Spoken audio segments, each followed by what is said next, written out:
galerinha do YouTube, primeira coisa eu quero que... Aqui quem fala é o Fabrício. Primeira coisa eu quero que vocês se inscrevam no meu canal.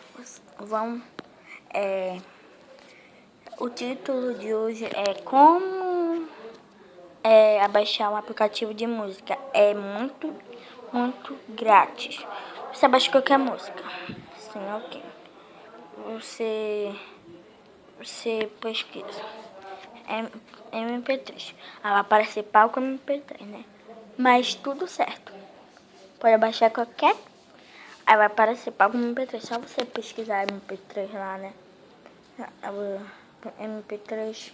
Só você pesquisar MP3. Aí vai aparecer palco MP3. É o primeiro que tem lá. Aí você instala.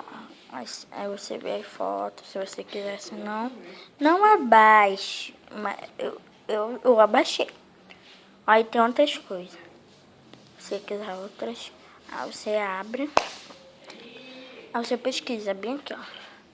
Como. Aí você pesquisa. Você quer Leandro Luz, Hip Hop, Gabriel Diniz, forró. Aí você vem embaixo. Pop, rock, Tony Moreira, rádio forró, rádio sertanejo, Alexandre Ronaldo, sertanejo, Simone Simari, forró, Zé Neto e Cristiano Araújo, sertaneja, bonde do Brasil, forró, rádio alternativo, rádio gospel, rádio funk, que é funk, né? Beto MC gospel. O Dark, hoje Dark, eu não sei muito. Calcinha preta, forró, Marcel Ziu. E rádio eletrônica, Joelma Mota, gospel, forró do mundo.